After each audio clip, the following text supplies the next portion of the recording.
Aminin mo, naranasan mo na ito. Gising ka ng 3:00 ng madaling araw, hindi dahil nag-i-enjoy ka sa Netflix, kundi dahil kakatapos lang ng shift mo sa BPO. O kaya hindi ka makatulog dahil iniisip mo kung paano pagkakasyahin ang sahod mo hanggang katapusan. Habang nag-i-scroll ka sa TikTok o Facebook para antukin, biglang may dumaan na ad. Isang guru na naka-shades, nakasandal sa isang inuupahang sports car. Sabi niya, gusto mo bang kumita ng 10,000 pesos a day habang natutulog? Click the link below, buy my dropshipping course, join my team, at tuturuan kita ng passive income. Habang nag-i-scroll ka sa TikTok o Facebook para antukin, biglang may dumaan na ad.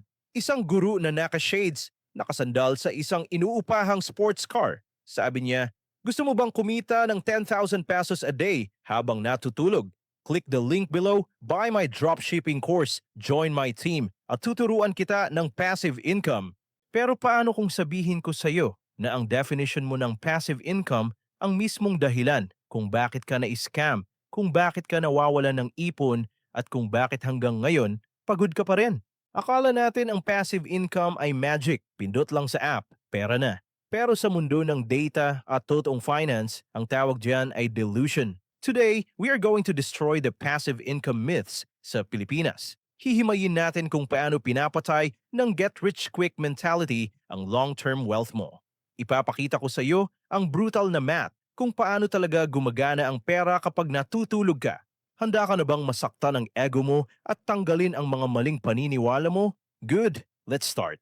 Hi, my name is Juan at nag-o-obsess ako sa data, behavioral psychology, at the brutal truth about building wealth in the Philippines.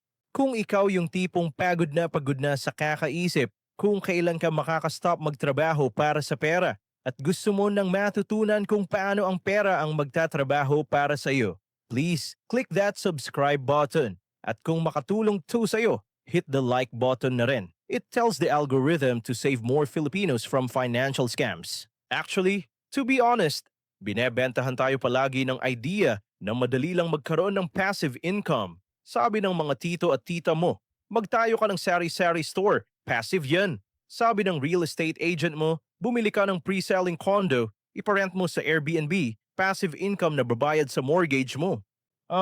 Look here, data shows otherwise. Sa video na ito, babasagin natin ang mga financial myths na kinalakihan natin.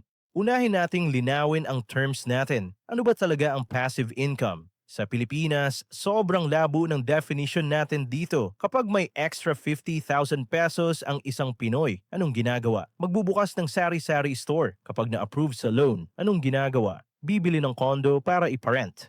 Tapos sasabihin nila, passive income to bro, hihintayin ko na lang ang bayad buwan-buwan. Really? Let's break that down realistically.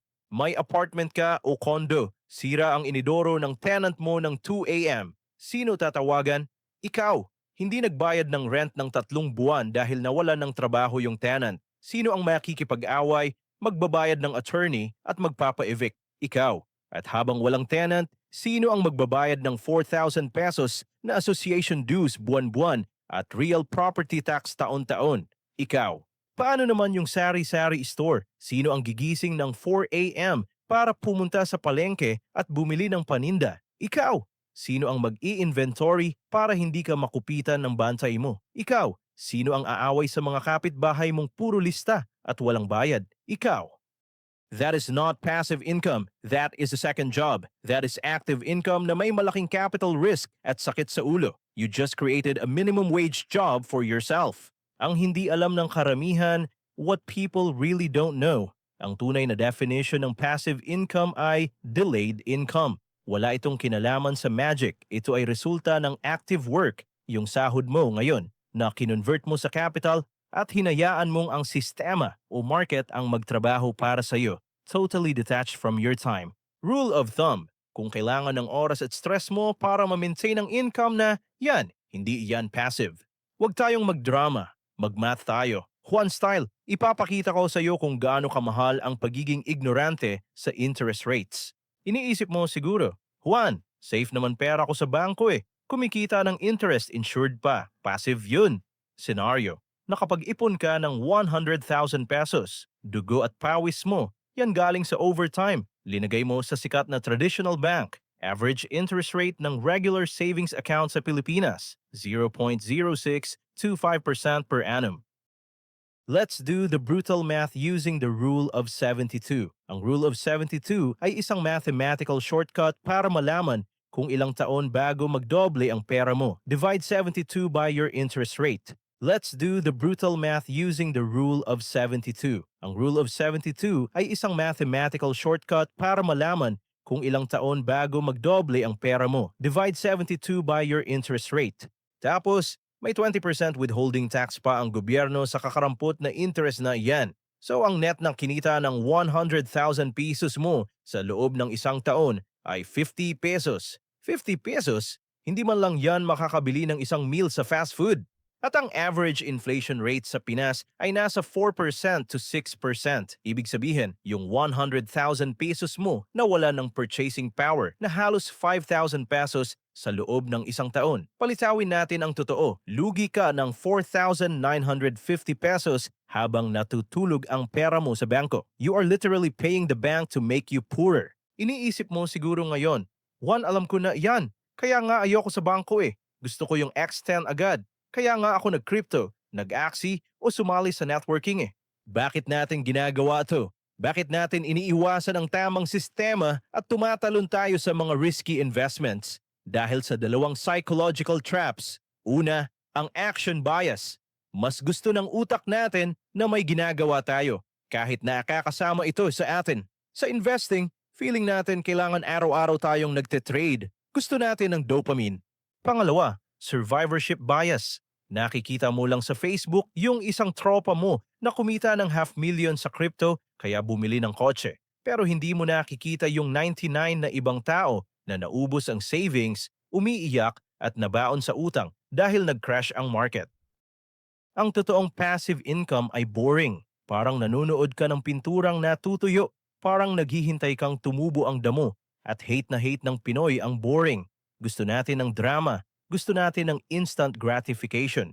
Pag sinabi kong ilagay mo pera mo sa index fund or MP2 at balikan mo after 10 years, sasabihin ng utak mo, ang tagal, paano kung mamatay ako bukas? YOLO na lang. We optimize for excitement, not for wealth. Let me tell you a secret, boring makes you rich. Excitement makes you broke. Choose one. Dito na nagiging interesting. Paano natin gagawing totoong passive ang pera natin? Walang hype, pure numbers. Here are 3 realistic, boring, but mathematically proven ways na pwede mong simulan today. 1. The Pag-ibig MP2 Powerhouse. Ito ang pinaka-underrated na wealth machine sa Pilipinas. Tax-free, government-backed, at nag-average ng 6% to 7% dividends per year. Paano kumikita ang Pag-ibig? Ginagamit nila ang pera mo para pautangin ang ibang Pilipino na gustong bumili ng bahay, housing loans, at 7 to 8% interest. Yung kinita nila doon, binabalik nila sa iyo as dividends, legitimacy at its finest. Kung naglagay ka ng 5,000 pesos a month for 5 years, hindi mo mamamalayan, may halos 350,000 pesos ka na. At take note, 5 years nakalock in ang pera mo. Maganda yun. Bakit? Kasi hindi mo mawi-withdraw pambili ng iPhone or pang treat sa barkada. MP2 protects you from your own lack of discipline.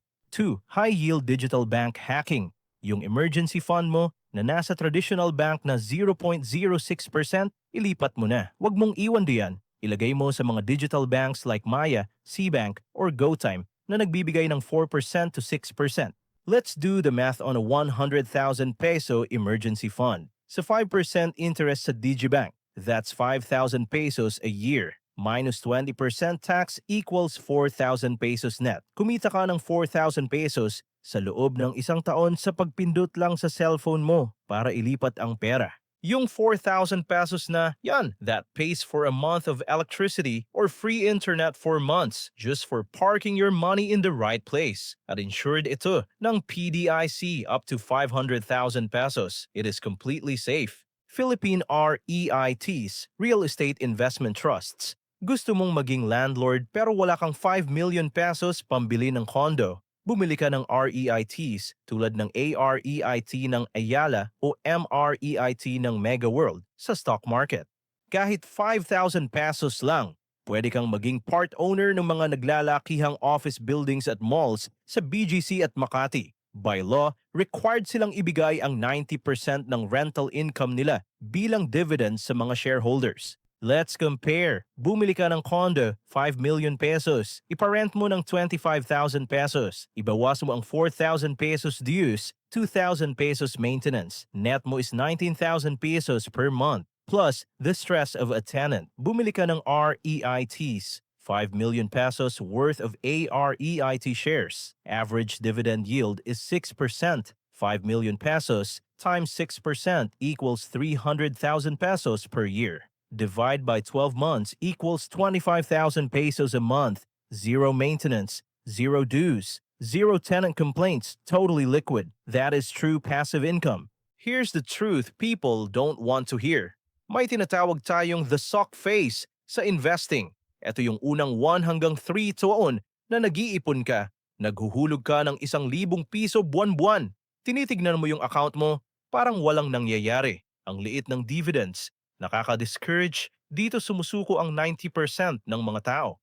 Babalik sila sa pagiging madiskarte. Bibili ng kung anu-anong hype.